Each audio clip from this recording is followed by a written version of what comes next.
do cabelo do senhor, que o senhor arrumou. Aí eu fui tirar a camisa, né? Que retardo. Tava falando do cabelo. É de boa. Ai, ai. Pra que você tá se arrumando? Tá todo mundo só o bagaço. Cara, nem fala, Micaele. Nem fala. Esse negócio de não sair de casa tá me deixando doente já, velho. Tô parecendo um mendigo. Galerinha, se o áudio estiver ruim aí, vocês me avisem que eu troco de volta pro áudio do celular, beleza? Me digam aí o que fica melhor, tal. Vou deixar já o slide aí. Se você não estiver vendo também, você me avisa. Se estiver travando, sei lá. Pá. O professor mostrou o tanquinho. Tanquinho só se for aquele redondo. Sabe aquele que é uma bacia assim? É o tanquinho. Tem dois, né? Tem aquele que é assim e tem a bacia. Meu tanquinho é a bacia, do avesso. Tá ligado? Depois que a gente casa, a gente fica barrigudo, cara. É inevitável. Ai, de boa, bora começar aí então, vai. Deixar de bobagem. Deixa eu colocar o celular aqui pra ele não fritar. Ele apoia no meu monitor aqui e fica quente. Acho que tá bom assim. É nóis, barriga de bola. Pois é, cara. É a comida que é muito boa, velho. Não é culpa minha. É culpa da comida, tá ligado?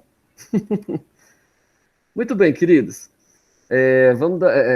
Enquanto a galera vai entrando aí, a galera que tá faltando, eu já vou começando a revisão da aula passada, beleza? Porque senão a gente vai demorar demais esperando a galera. Vamos começar aí. Se você tiver qualquer problema, quiser que eu volte, tiver qualquer pergunta aí, pode ligar o microfone e perguntar, ou pergunta no chat, de boa, beleza? Então, na aula de hoje, dia 31, a gente vai estudar os direitos humanos. E por que essa ideia é importante? Principalmente porque a gente acabou de estudar duas guerras mundiais, e essa parada de direitos humanos foi ficar popular por causa das guerras mundiais. Depois que o mundo viu o que o Hitler fez com os judeus, né? Todo mundo começou a se perguntar, falar, cara, tem que ter uma parada aí que evite que isso aconteça de novo, tá ligado? Jadiel tá dizendo aí, a comida da minha mãe é boa e nunca engordei. Pô, que sorte a sua, cara. Que sorte a sua. Eu sou magricela do barrigão, tá ligado? Coisa de quem come demais mesmo. Enfim, continuando. Então a ideia dos direitos humanos lá depois das duas guerras mundiais era não repetir o que tinha rolado lá na época do Hitler, tá ligado? Não acontecer de novo um episódio como o do Holocausto, por exemplo, né? Então hoje a gente vai estudar com mais detalhes aí o que são esses direitos humanos, até porque isso está sempre muito em voga. A gente vê muita discussão sobre isso daí. O presidente Bolsonaro às vezes fala lá da galera dos direitos humanos que solta os bandidos e tal. E é importante a gente entender, né, isso daí. Afinal, por que direitos humanos solta bandido? Será que só solta bandido? Como será que essa parada funciona mesmo, né? Vamos estudar tudo isso daí hoje, beleza? Então, recapitulando aí os conteúdos passados, a gente estudou duas guerras mundiais, né, as duas grandes guerras. E vocês devem se lembrar que a Primeira Guerra Mundial aí aconteceu num contexto de inovações, tinha um monte de coisa nova surgindo e tal, um monte de ideias novas. E quando a guerra terminou, um monte de nações tiveram seus direitos violados, né? Tinha nação que era colônia, e aí não, por exemplo, as colônias da Alemanha foram tiradas da Alemanha e assumidas por outros países. Ninguém estava nem aí para as populações nativas dessas colônias, os caras estavam aprendendo a falar alemão lá, daqui a pouco a língua oficial se tornou francês, e dane-se o africano que mora lá, entendeu? Não tinha muito respeito por essa galera. Antes ou depois da Primeira Guerra, as colônias, principalmente na Ásia e na África, elas praticamente não tinham direitos. As pessoas que moravam lá eram sub-humanas, tá entendendo? E aí a gente foi estudando, né, a crise de 29 e tudo mais, até que estourou a Segunda Guerra Mundial. Apareceu Adolf Hitler lá e tudo mais. E a gente viu que essa Segunda Guerra foi meio que um efeito dessas violações. Aquele sentimento de vingança dos alemães lá, né, por ter perdido o território, por ter perdido o próprio direito de se governar, né, a intromissão lá dos outros países na Alemanha, aquela humilhação toda que impuseram sobre a Alemanha, acabou gerando o sentimento todo que motivou o totalitarismo, né? Bem-vindo a Cauane, seja bem-vindo. Então a gente estudou que meio que a Segunda Guerra, ela foi um resultado, um desdobramento da Primeira, e principalmente esse sentimento lá que motivou o totalitarismo, ele tinha a ver com essa ausência de direitos humanos, beleza? Então o fato de não ter essas garantias, essas noções de que a gente tem que proteger o próximo só por ele ser um ser humano, gerou todo aquele conflito, e a gente viu isso muito claramente quando as duas guerras acabaram, isso ficou bem claro. Então, depois de 1945, quando acabou a Segunda Guerra Mundial, quando Hitler morreu, a Alemanha e o Japão se renderam, a Itália também e tal. foram criadas as Nações Unidas, a Organização das Nações Unidas, ou a ONU, em inglês é UN, a sigla dos caras. E a ideia, a intenção de se criar essa ONU, essa organização, era manter a paz, era não deixar mais isso acontecer de novo. O que a gente vai estudar hoje é como a ONU tenta fazer isso, beleza? Como é que a gente nunca mais teve uma Segunda Guerra Mundial? Por quê? Como é que o mundo funciona mantendo essa paz? Beleza? A única guerra que a gente teve depois da Segunda Guerra Mundial foi a guerra global, né? Foi a Guerra Fria, que a gente vai estudar aí no futuro, mas não chegou a ser uma guerra de fato. Não dá para comparar a Guerra Fria, por exemplo, com a Segunda Guerra Mundial. Foram coisas totalmente diferentes e em escala a Guerra Fria foi muito menos violenta, vamos dizer assim. Claro que teve seus episódios violentos e tal, mas é de uma natureza totalmente diferente. Então dá para dizer que o trabalho da ONU está surtindo efeito. Tá entendendo? Então vamos estudar como é que essa parada aí funciona. Bom, a Primeira Guerra Mundial foi uma guerra de excessos. Eu falei para vocês que foi a guerra mais mortal da história, né? Principalmente porque não tinha regra. Na Primeira Guerra Mundial, a ideia era destruir o inimigo a qualquer custo, fazer isso de qualquer jeito. Se você tinha que matar crianças no processo, mata crianças. Se tem que invadir a cidade do inimigo lá e matar o hospital, e destruir o hospital, matar gente doente, matar civil, não importa, não tinha regra. Eu coloquei fotos para vocês aí e tal, né, da Primeira Guerra Mundial, de soldados com máscaras de gás. Isso daí tem que lembrar vocês que, hoje em dia, por exemplo, se o Brasil entrar numa guerra, a gente não pode usar, por exemplo, um gás químico venenoso, né, que vai matar o inimigo e tal. Por mais que essa arma funcione bem, por mais que ela, né, seja eficiente, os países todos do mundo hoje em dia concordam que é um crime você usar uma arma química como um gás venenoso, por exemplo. Por quê? Porque é uma morte horrível. O soldado ele não vai morrer rápido como se levasse um tiro. É um negócio que ele vai sofrer, talvez ele sobreviva e fique com sequelas. É um negócio ali que sabe, é desumano mesmo. O sofrimento envolvido naquilo ali, Pai, hoje em dia a gente entende que isso vai além do que é permitido numa guerra. Manda o outro país querer entrar em guerra com o Brasil, uai. Tipo, Não é? A gente é doido. A gente é doido. O que aconteceria se a gente usasse uma arma aí, igual o Manuel tá sugerindo aí? Ah, bora deixar rolar isso top. aí. Se a gente entrasse em guerra, seria top.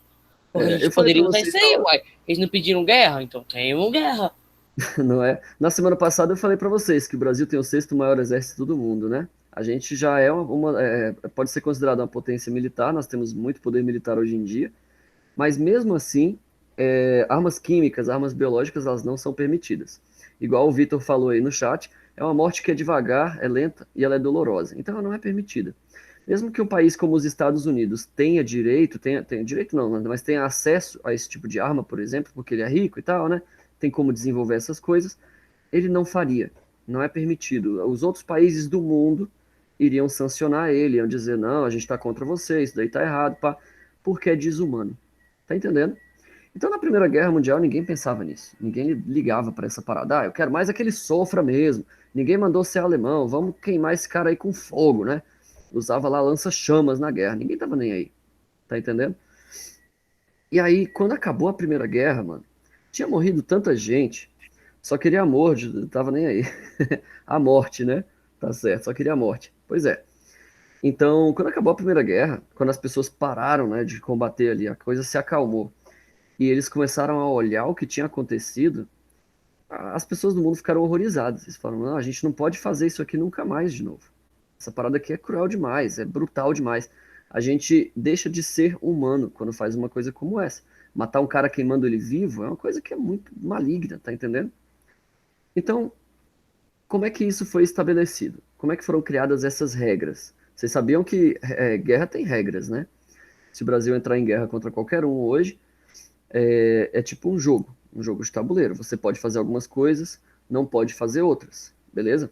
Então, eu posso invadir uma escola lá e fazer crianças reféns e tal, porque eu sou um soldado e estou em guerra contra você?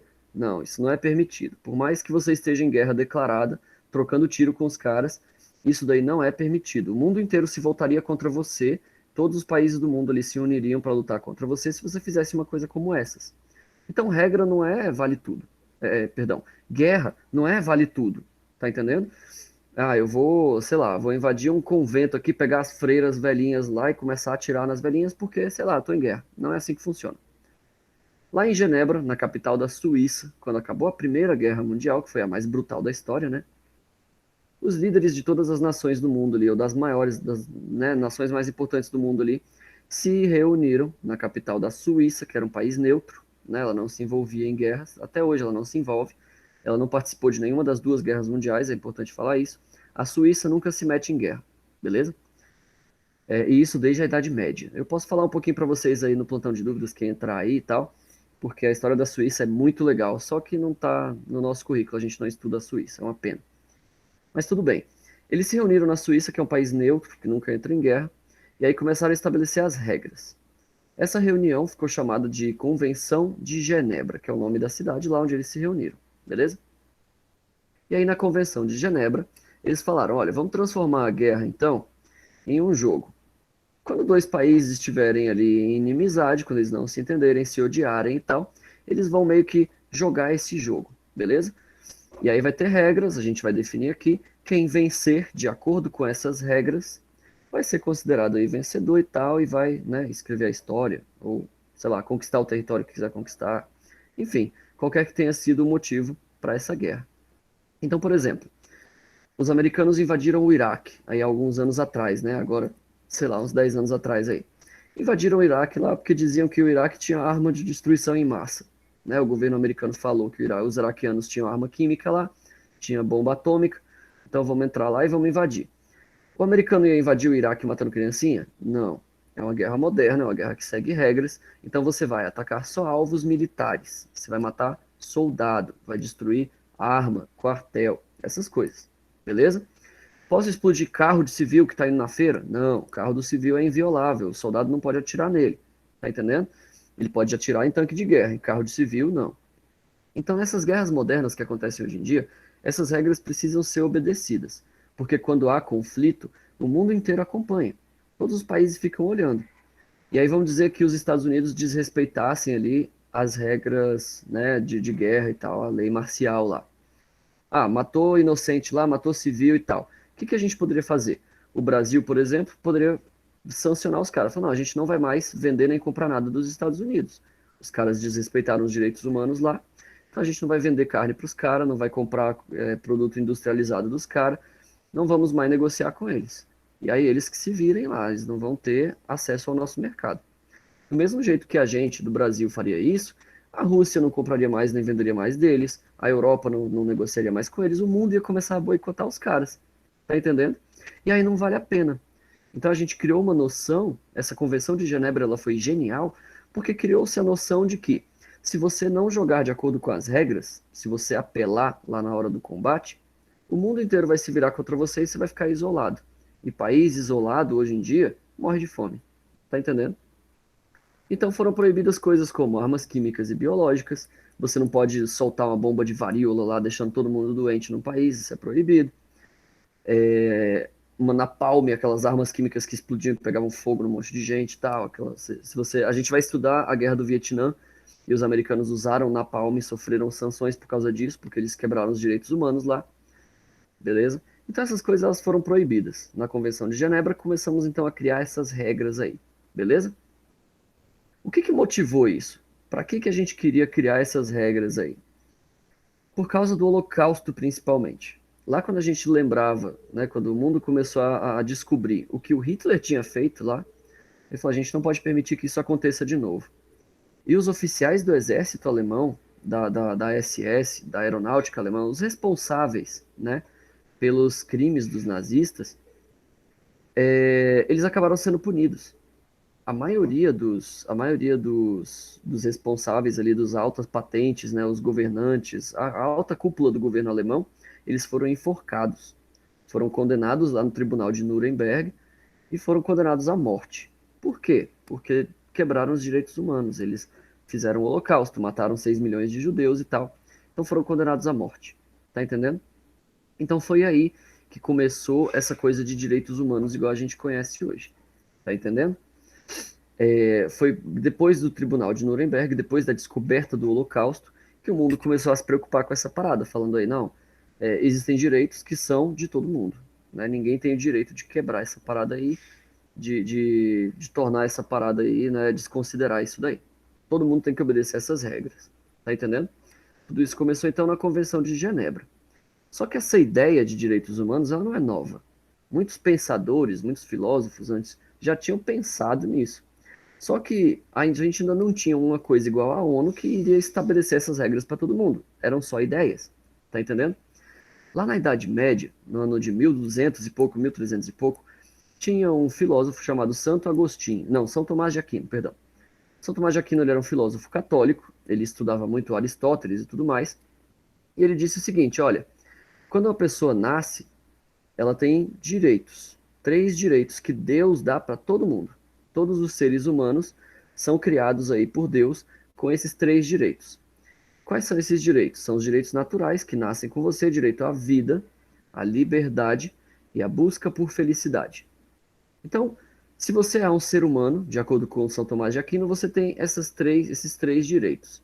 E essa era uma ideia revolucionária, porque percebe que ele não está falando assim, o homem branco tem direito à vida, liberdade e busca por felicidade. Não é o homem asiático, o homem negro, não, é todos os homens, todas as pessoas. Essa universalidade era uma ideia revolucionária, porque se você colocar num contexto, por exemplo, onde existia escravidão, a maioria das pessoas não era acostumada a enxergar um negro da África, por exemplo, como um ser humano. E São Tomás de Aquino falava, não, ele é sim. Todos esses seres humanos, eles têm direitos que são inalienáveis. Eles são naturais, eles nasceram junto com essa pessoa. Tá entendendo?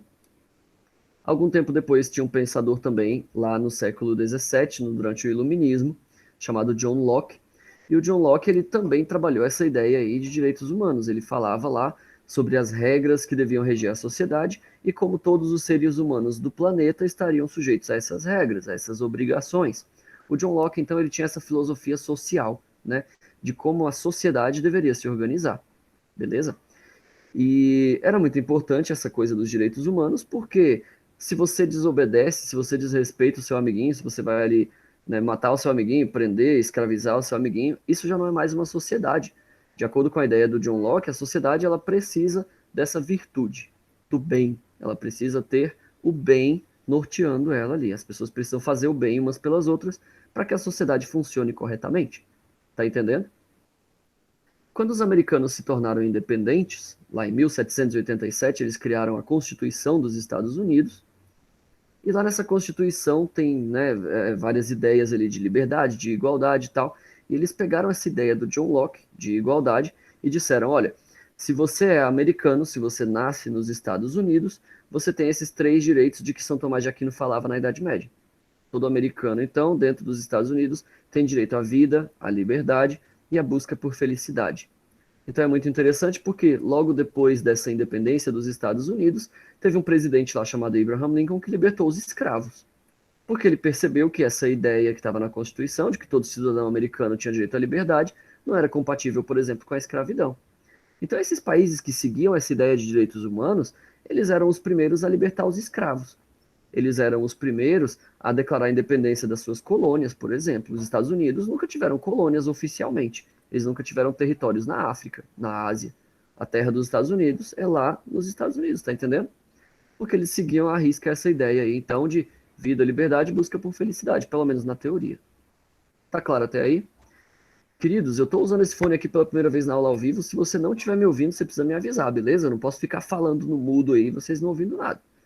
Me deem um retorno aí, me diz se não tá ouvindo, se tá com algum problema. Tranquilo? Continuando então, me avisa aí no chat qualquer coisa. Beleza. Como é então que a gente consegue esquecer essas ideias, se elas são tão antigas? Se São Tomás de Aquino, lá na Idade Média, já estava falando que todo ser humano nasce com esses direitos, como é que o Hitler pensava lá naquilo que ele pensava e escreveu aquele livro maluco dele e conseguiu convencer os alemães a matarem os judeus? Se as pessoas já tinham essa ideia há séculos atrás. Como é que ele fazia isso? É uma tática muito suja e que é muito usada mesmo hoje em dia. E aí que esse conteúdo de hoje fica meio polêmico. Por quê? O Hitler usava uma coisa que é muito comum, chamada de a desumanização. A gente cria uma teoria que vai justificar, vai explicar como é que aquele grupo de pessoas ali não é humano. Ah, isso aí nem é gente, cara, isso aí não é uma pessoa. Como é que o Hitler conseguia convencer as pessoas disso? Bom, as maiores atrocidades, está escrito aí, né, cometidas durante as guerras, elas se fundamentavam nessa premissa. Ah, esse cara aí que você está atirando nele não é uma pessoa. Pode matar ele é igual um porco, ele é igual um bicho. Você pode matar esse cara aí porque ele não é um humano. Desse jeito você não vai sentir culpa quando atirar no cara, ou quando queimar ele lá, ou quando matar ele na câmara de gás, igual faziam com os judeus. Tá entendendo? Para os nazistas, o judeu ele não era um ser humano, ele era uma coisa que estava ali contaminando a Alemanha. Para os comunistas lá da Rússia, por exemplo, os reacionários, os caras que eram contra o regime comunista, eles eram vistos como sub-humanos. Eles falavam, olha, essa galera aí, eles não querem entrar na nossa sociedade igualitária, eles não são pessoas como nós. A gente pode matar eles lá no campo de concentração. A Rússia comunista tinha campos de concentração. Pesquisa na internet aí depois sobre os gulags, G-U-L-A-G, e você vai entender o que eu estou falando. Então, a desculpa ainda era a mesma. Esse cara aí não é uma pessoa, ele não é um ser humano. Eu coloquei algumas fotos aí do lado, né? No meio aí tem um cara, olha nos meus olhos, eu sou um ser humano, né? É interessante lembrar isso de vez em quando. E olha aí no jornal do lado direito aí na imagem, como é que os alemães retratavam os judeus nas notícias. Isso aí é uma notícia, mano. Imagina tipo o Jornal Nacional aí, passando na Globo, tá ligado? E mostrando uma caricatura de um judeu aí, com esses dentes, né? Essa coisa tipo, ele quer devorar as nossas riquezas, as orelhas grandes, né? Parecendo um animal mesmo, um bicho. Aí do lado esquerdo tem ele, o judeu aí, segurando o símbolo do comunismo, né? Os nazistas diziam que o comunismo era invenção dos judeus e tal, segurando as moedas aí, pá, com uma expressão, um jeito, né? Desproporcional. Olha o tamanho da mão do cara.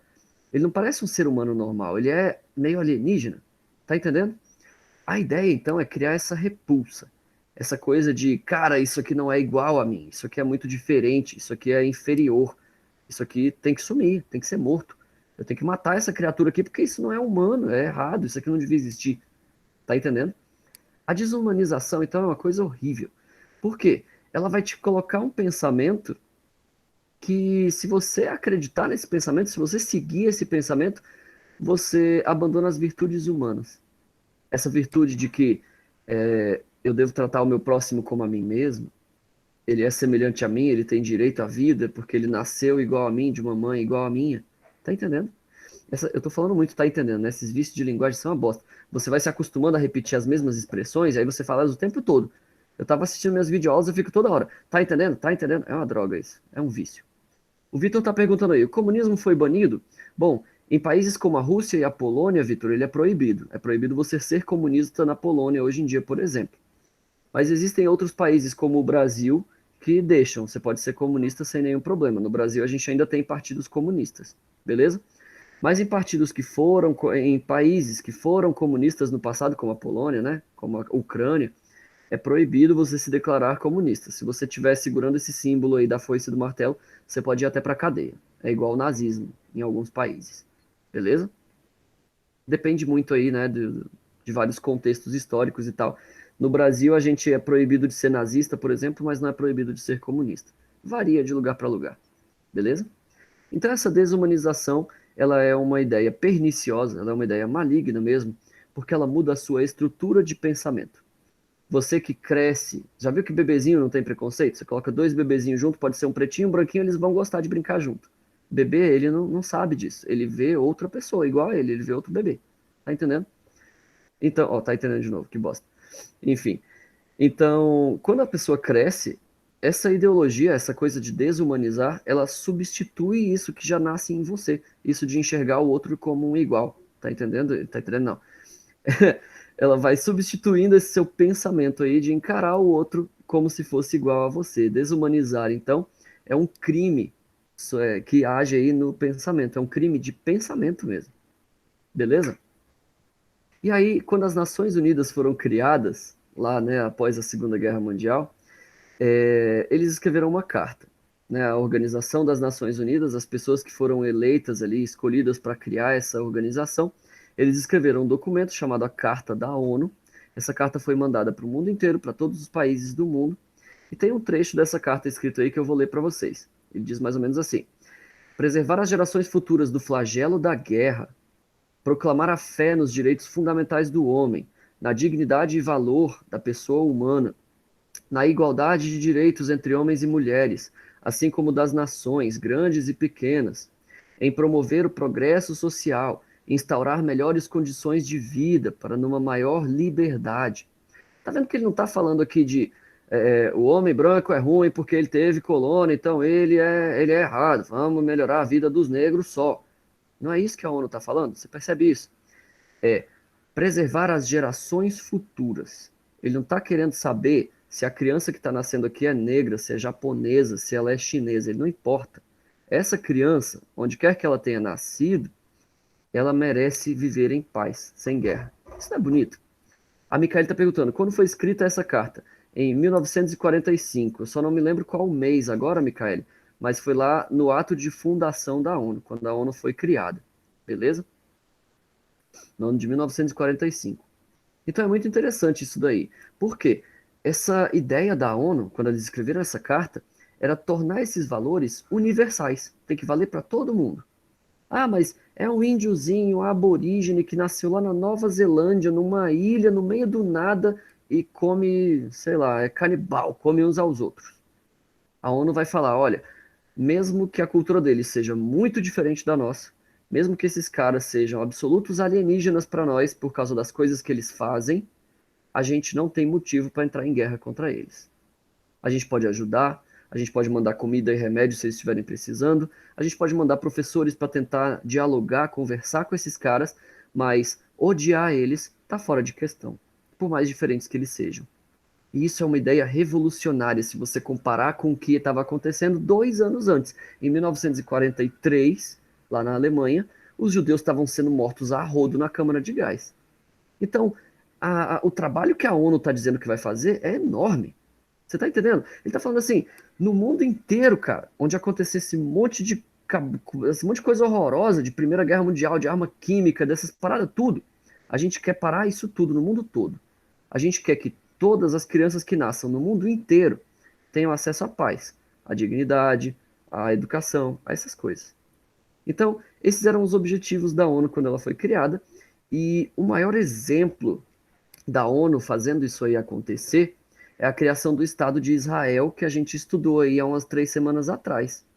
Por quê? Eu falei para vocês lá, o Estado de Israel era uma terra que lá na Bíblia estava escrito lá que Deus deu para Abraão, né, para Moisés e pá, aquela coisa toda bíblica.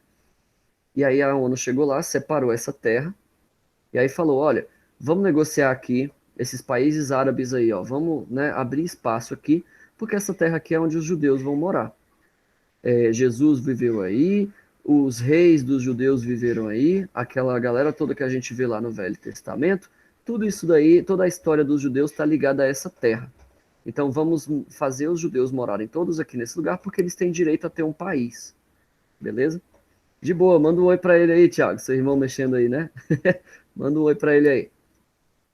Então a criação do Estado de Israel foi um bom exemplo de a ONU fazendo o trabalho dela. Beleza? Olha, os judeus sofreram muito, eles foram mortos a rodo aí, né, na Alemanha nazista.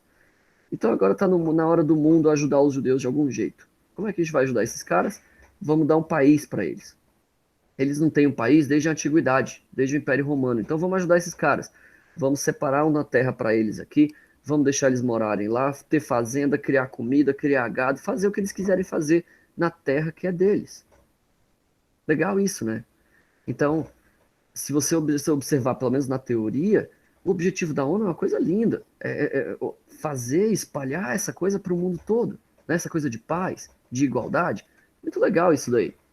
Só que, como eu falei, é um tema que ele é meio ambíguo. Porque justiça tem que ter coisa boa, não é? Pois é. Tem que espalhar justiça, né? E aí tem algumas ideias de justiça que são meio complicadas demais. E hoje em dia isso está muito em discussão, principalmente na ONU. Um exemplo dessa ideia de justiça, que gera muita confusão, é a ideia de reparação histórica.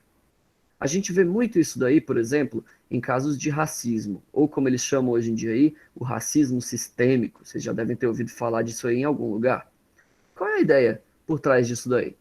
Bom, os africanos foram escravizados, né? Aqui no Brasil, por exemplo, em outros países também, mas no Brasil tinha escravos que vinham da África.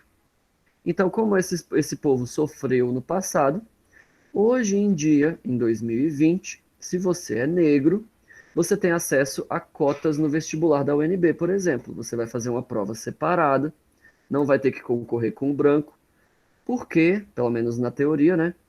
O branco ele tem acesso a riquezas desde a época da escravidão, e aí ele se beneficia disso hoje em dia, enquanto o negro é excluído desde aquela época. Então, hoje em dia, a gente vai tentar corrigir o erro que foi cometido há 300 anos atrás. Algumas pessoas vão concordar com essa ideia. Vão dizer, beleza, isso é legal, a gente realmente explorou os caras, hoje em dia a gente vai ajudar eles. Só que existem várias teorias que são contraditórias a isso. Por exemplo, e o pobre que nasce branco? E vamos dizer, um pobre lá do Ceará. Você já viram o Tiririca? O Tiririca trabalhava no circo quando ele era pobre, antes dele virar deputado e tudo mais, né? E se você olhar pro Tiririca, ele é meio queimado de sol, mas ele é branco, pô. E aí? Será que esse cara, ele não deveria ter acesso a cotas na faculdade também? Ou será que ele tem que concorrer junto com um branquinho rico lá da Asa Sul, por exemplo? Será que tem justiça nesse caso, olhando só a cor da pele, tá entendendo? Não estou dizendo que um ou outro está certo, estou apresentando para vocês aí duas opiniões diferentes. A gente debate isso aí, discute, troca muita ideia, porque é assim que as coisas evoluem, né? A gente vai discordando, vai conversando e tal. Eu acho que só acentua a diferença. Pois é, tem gente que vai dizer, olha, eu acho que tinha que rolar uma cota social, né? O mais pobre tem que ter acesso. Tem gente que vai dizer, não, tem raça, né? Tem etnias que foram mais exploradas e tal, né? Vai gerar desigualdade e tudo mais. Então, isso também vai entrar em contraste, por exemplo, com aquela carta da ONU que a gente acabou de ler aqui atrás. Ele vai falar aí, todas as gerações futuras do flagelo da guerra, né, prevenir e tal, fé nos direitos fundamentais do homem. Então, peraí, se esse direito à educação é fundamental e o negro vai ter mais acesso e tudo mais, eu não estaria negando esse direito aí a um pobre que nasceu japonês, por exemplo? Como é que seria isso daí? É muito problemático, tá entendendo? Então, o trabalho da ONU ele não é um trabalho fácil. Falar de direitos humanos, dessas coisas, não é uma discussão muito simples, né?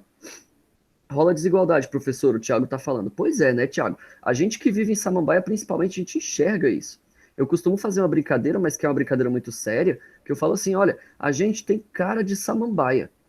Se você acha que não, pega o metrô um dia, desce lá no Parque Shopping e dá uma volta por lá. Você vai ver que a gente é diferente. A gente usa umas roupas que são diferentes, a gente tem aparência diferente. Por que que o rico, ele tem acesso a essas coisas? Talvez a um cabelo mais bem feito, uma roupa mais cara, talvez. Não sei. Por que que eles parecem, né? Por que que é tão desigual? A gente consegue enxergar isso mais claramente, considerando o contexto em que a gente vive, né? Eu, por exemplo, nasci de filho de pai militar e vivi muito tempo lá no plano piloto. Eu morei muitos anos lá. Só que meu pai é cabo do exército, ele ganha R$ 1.500 por mês, né? Ele não é rico. Então, pô, por que que eu morava no plano piloto e ia para a escola pública enquanto a galera lá estudava num Galois, num Sigma? Por que que essa desigualdade é desse jeito? E cadê os direitos de todos? É muito complicado discutir esse tipo de coisa, não é? Então, diferença é bom e todo mundo gosta. Pois é, Thiago, e também tem esse ponto, né? Tipo, a gente é diferente por um motivo. Se fosse todo mundo igual, não ia funcionar.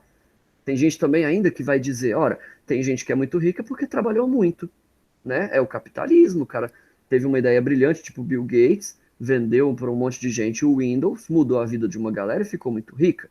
Então ele merece a riqueza que ele teve. Tem gente que vai ter essa opinião aí, tá entendendo? E o mais importante quando a gente discute esse tipo de coisa, o Thiago tá perguntando aí, globalização, não é? Exatamente. Essa globalização, ela deixa a gente muito próximo de quem é diferente. E aí a diferença fica clara, né? A gente olha um japonês aqui na internet e fala, nossa, esse cara é doido, olha a comida que ele come, né? A globalização deixa a gente muito mais perto do outro.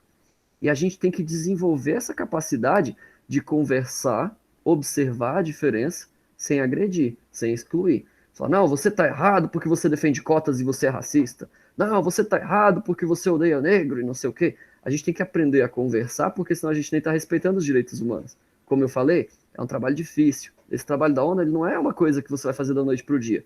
Ele está sendo feito ao longo do tempo. Não é assim? Aprendi geografia no CEF 404 de Samambaia. Cara, eu não conheço o CEF, mas... Bom, em geografia eu sei que a gente... Aprendi a globalização no 404 lá.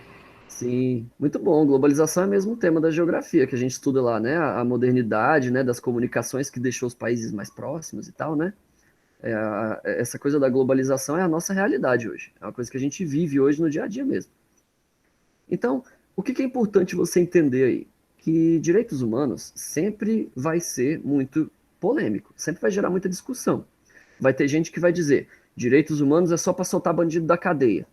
Enquanto do outro lado vai ter um cara que vai dizer, não, direitos humanos é para respeitar o direito dos índios, que ninguém nem sabe que existe. Tem um índio lá na Amazônia, lá, que tem uma cultura diferente, que está sumindo, ninguém liga para o cara, então os direitos humanos têm que cuidar desse cara.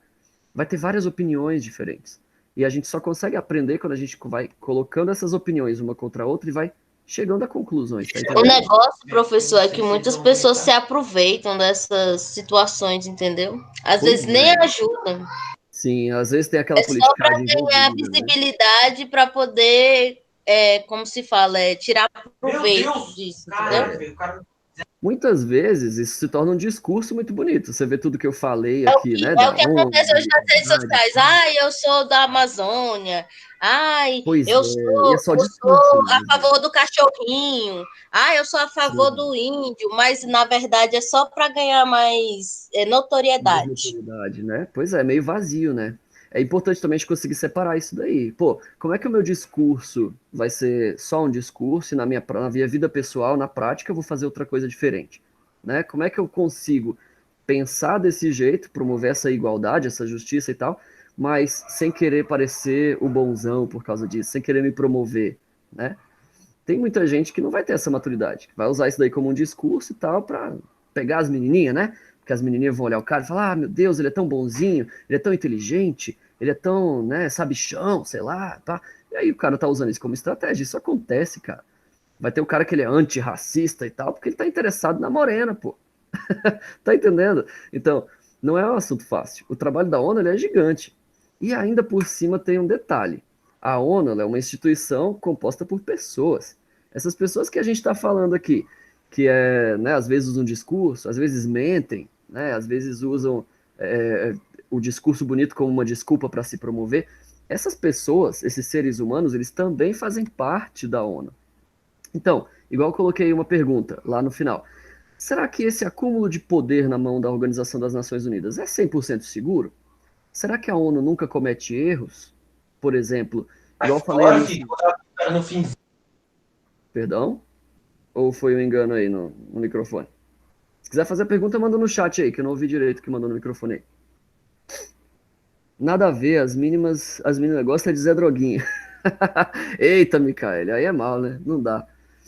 Então, será que a ONU ela é a prova de erros? Será que eles nunca cometem falhas, né? Enganos e tudo mais? Cheguei um pouquinho tarde, professor, foi mal. Tudo bem, Alan, seja bem-vindo. Depois você assiste a gravação da aula e tira o atraso aí, tá de boa. Veja bem, aqueles direitos que eu falei lá no início, vida, liberdade, busca por felicidade. É fácil identificar, né? Pô, você foi lá e matou um cara, tirou o direito à vida dele, moleza, né? Só que, por exemplo, outros direitos mais complicados do que o direito à vida, tipo direito à educação. A ONU disse lá, toda criança do mundo tem direito à educação. Isso está lá num documento da ONU, beleza? Mas se uma criança tem direito à educação, alguém vai ter o dever de oferecer essa educação. Tá entendendo? Não vai ser do nada que vai vir um professor para dar aula para essa criança. Vai ter que ter uma organização ali, vai ter que ter um governo que cria uma escola, que cria um plano de ensino, e aí complica a coisa, não é? Porque quem é que vai pagar por essa escola? Ah, vai ser imposto, beleza. E aí o cara que não vai na escola, porque mora lá no sertão do Nordeste, tá pagando imposto para sustentar uma escola aqui.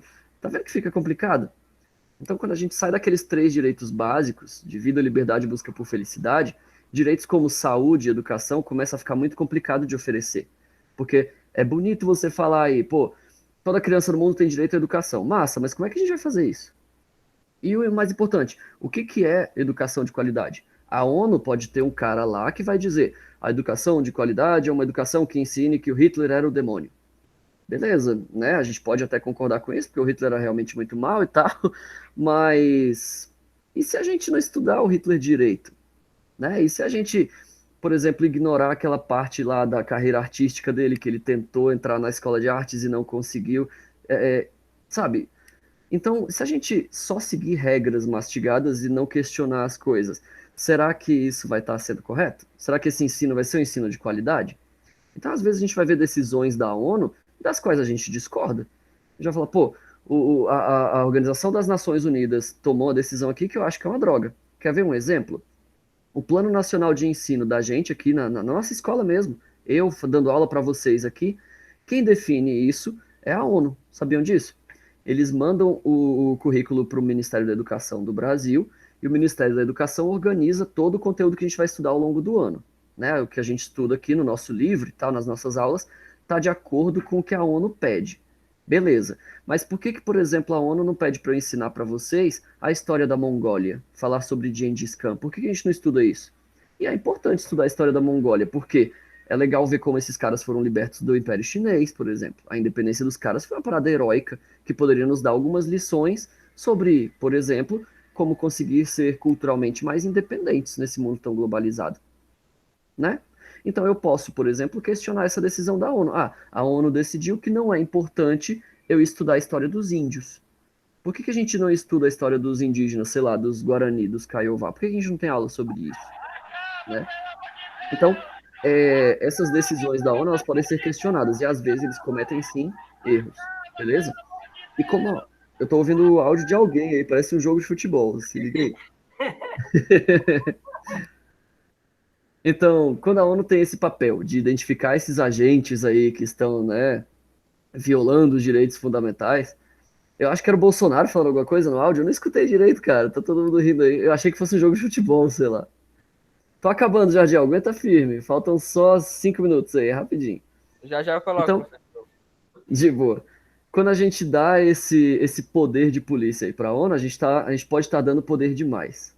É igual eu falei na aula passada. Se você é cristão, se você é evangélico e leu aí o Apocalipse, por exemplo, você já deve ter lido lá. Que quando o mundo estiver acabando, vai ter um governo global, né? Um governo só de todos os países. Não é interessante que isso parece com a ONU? Então tem muita gente que desconfia desses caras. Fala, pô, na verdade eles estão usando esse discurso bonitinho aí de igualdade para mandar no mundo todo. Essa é uma outra opinião. Bastante controversa, mas é uma opinião. Né? Então será que a ONU é vilã ou é mocinha? Será que ela era herói no passado e hoje em dia é vilão? Tudo isso é possível. E aí, por exemplo, o que acontece quando um país é malvadão? Ah, os Estados Unidos estão poluindo aqui, desrespeitando o protocolo de Kyoto e tal, estão poluindo tudo lá com as usinas nucleares. O que a ONU vai fazer? Ela vai estabelecer sanções. Olha, os Estados Unidos agora vai ter que pagar mais imposto quando comprar coisa de outro país, ou sei lá. A ONU vende um cargo importante. Sim, eles têm muitos cargos importantes lá, Thiago. Inclusive, tem gente que ganha dinheiro em cargos lá, né? Tipo, o cara é conselheiro de segurança da ONU e pá, isso é uma carreira, né? É um emprego. Então vai ter um interesse aí também, né? É meio complicado, é político também. E aí, por exemplo, quando um governo igual o da Coreia do Norte aparece lá, né? Igual eu coloquei na foto aí, aquela coisa militar doida e tal, que declara guerra ao mundo todo e se isola e tudo mais. O que a ONU vai fazer sobre esses caras? Já falar, olha, não compra nada deles, não vende nada para esses caras aí, isola eles e tudo mais. E aí vai ter um monte de gente que vai protestar, vai falar, pô, mas a gente não tem direito de isolar os caras, eles só têm uma política esquisita e tal, mas nunca atacam ninguém de verdade, eles só falam. Vai ter um monte de opinião diferente, tá entendendo? É politicagem no fim das contas. E é triste isso, porque depois da Segunda Guerra Mundial, com a parada toda do Holocausto e tudo mais... A ONU só quer saber de dinheiro. Pois é, a gente acabou chegando numa posição em que a ONU se tornou uma organização política. Né? Igual a mãe falou aí, não, só quer saber de dinheiro às vezes, só quer saber de um cargo, de poder...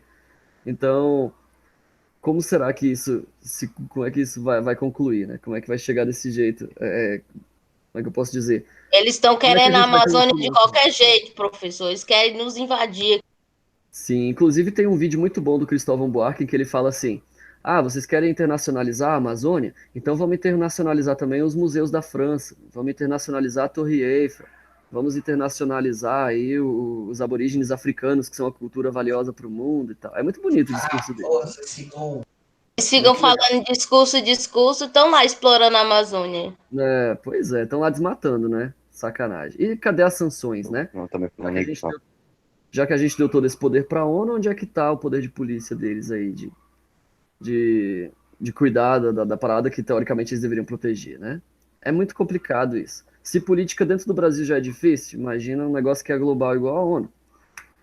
Então, será que sempre funcionou essa parada? Né, desde a ONU e tal? Não, porque tem muita gente morrendo de fome até hoje. Pois é, eu coloquei aí esse é o nosso último slide, né? Eu coloquei fotos aí de dois povos que a gente infelizmente não estuda muito na escola, né? Não, Indígenas brasileiros e nativos africanos. Eu vou fazer tudo certinho. Eu vou fazer do jogador, pegar o seu jogador, tentar fazer uma 3D, Vou fazer a melhoria dos jogadores Tô raros, ouvindo fazer a aí, melhoria cara. que tenham mais, e depois vou fazer o mapa aí. Aí vai Cauã, acabar. eu acho, eu vou te mutar aí rapidão, É. ó. De boa. Não atrapalhe não, rapaz.